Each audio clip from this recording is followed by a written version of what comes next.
ఎవరా మన మీద పోటీకి వచ్చేంత ధైర్యం గల మనగాళ్ళు? ఇంకెవరు? ఈ బావ గంగాధరం చిన్న మనసుకు బస్తీ బాబులు. వాళ్ళు మనతో ఏం పోటీకి వస్తారు? ఏమిట్రా హనుమంతు, ఎవరి మీద కాలు దూవుతున్నావు? కాలు దూవటం కాదమ్మా, కోడి పందాల్లో మనకు ఎదురు లేదు, మనదే పైసే అంటున్నాను. ఎవరిది పైసే అయినా ఆట ఆటగానే ఉండాలి కానీ పట్టింపులకి పౌరుషాలకి పోకూడదురా. సరే భోంచెద్దురు గాని. లేదులే అమ్మా, పండగ పూట అందరం ఇళ్ళకే వెళ్ళిపోతాం. నువ్వురారా భోంచెద్దు గాని. అన్నయ్యని కూడా రానిమ్మా, ఇద్దరం కలిసి భోంచేస్తాం. అయినా మావయ్య గారింటి దగ్గర ఇంతసేపు ఏం చేస్తున్నాడు అన్నయ్య? మీ అత్తయ్య రానివ్వలేదేమో. అత్తయ్య కాదు, వదిలే కట్టేసి ఉంటుంది అన్నయ్యని. నేను వెళ్ళి పిలుచుకొస్తాను. త్వరగా రారా. అలాగేనమ్మా. ఇక మేము వెళ్ళొస్తాం.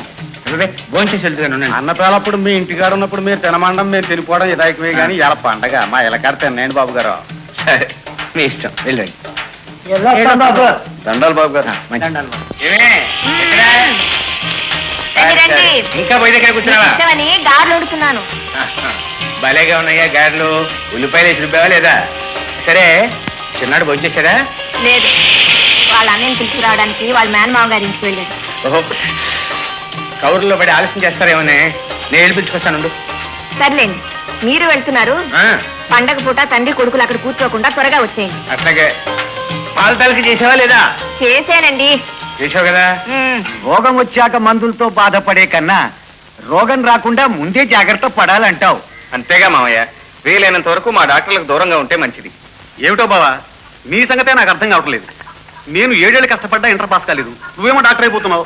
అసలు నీకు నాకు తేడా ఏంటి? ఒక్కటే తేడా, నేను చదువు కోసం కాలేజీకి వెళ్ళాను, నువ్వు కాలేజీ కోసం చదువుకు వెళ్ళావు. ఇక్కడే కూర్చుని పోయావు. మామయ్య ఏదో చదువులు జబ్బులు మందుల సంగతులు అడుగుతుంటేను. సరే సరే పోదాం పద, అక్కడ అమ్మ ఎదురు చూస్తుంది. ఏమిటో పరమేశ్వరరావు, అప్పుడే అల్లుళ్ళని ఇంట్లోనే కట్టేసినట్టున్నావు. నేను కట్టేస్తే మాత్రం కట్టుబడతారా బావా నీ కొడుకులు? అందులోనూ నీ పెద్ద కొడుకు సామాన్యుడా, దాని రోజు వస్తే దేశం మొత్తాన్ని చిటికిన వేల మీద తిప్పేస్తాడు. మరీ ములగ చెట్టు ఎక్కించేస్తున్నావు మామయ్య. చెట్టు ఏమిటి, నువ్వు హిమాలయ పర్వతం ఎక్కినా ఆశ్చర్యపడనక్కర్లేదు. మేనమామ పోలిక్ కదా. ఊరిని అది కూడా నీ గొప్పే. రండన్నయ్య, భోజనాలు వడ్డిస్తాను. భోజనాలా? పండగ రోజున ఎవరింటికాడ వాళ్ళు భోంచేయాలంటారుగా. సరే, ఇది మాత్రం మన ఇల్లు కదా ఏమిటి? కాకపోతే ఒకటే తేడా అల్లుడు, అక్కడ మా అక్కయ్య చేతి వంట భోజనం రుచి మరొకళ్ళ చేతికి వస్తుందా? చాలా వాయిని ఎచ్చులు నువ్వును. మీ అక్కయ్య వండిన గారెలు నేను ఇప్పుడే రుచి చూసి ఇచ్చాను. మీ అక్కయ్య చేసిన వంట కంటే మా చెల్లాయి చేతి వంట అమృతంలా ఉంటుంది. పదం అడ్డుదు గాని. లేవండి అల్లుడు, రాత్రి భోజనం అందరం కలిసి అక్కడ చేద్దాం.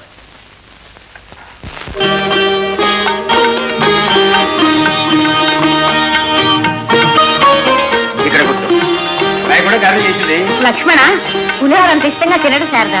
ఇష్టం కాకపోయినా వదిన వడ్డిస్తే తింటా. వడ్డించుదినా అమ్మాయి, ఇవాళ మీ వదినతో గొడవ తప్పదమ్మా. అదిగో అక్కయ్య కూడా వచ్చింది. నాకు తెలుసు, మీ అన్నయ్య ఇక్కడికి వస్తే పీట వాలుస్తాడు. నువ్వు కూర్చోదిన, వడ్డిస్తాను. నువ్వు వడ్డిస్తావు సరేనమ్మా. అక్కడ చేసినవన్నీ ఏం కావాలి? అక్కడ తినేవాళ్లే కరువా. మీ ఇల్లు ధర్మసత్రం కదా. పార్వతం గారు, అబ్బా పార్వతం వస్తున్నాను. 10 ఇల్లు తిరగాల్సింది, దాన్నాపురం ఎందుకు?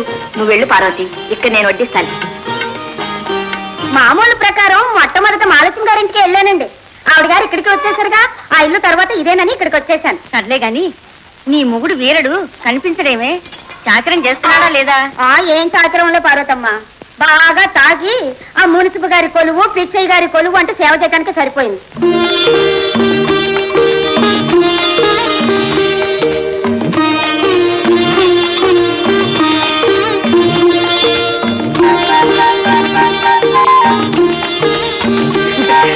పొయ్యిటే పిల్ల, అది నీళ్ళ నెయ్య? నేనేం చేయను, బాబు ఊ అనండి.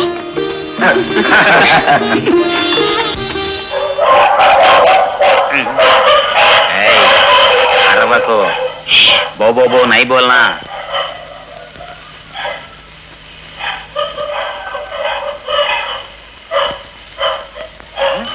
చెప్పుతో కొడతాడా?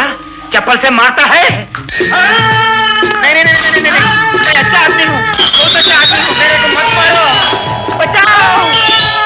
రక్షించండి, రక్షించండి, బచావ్.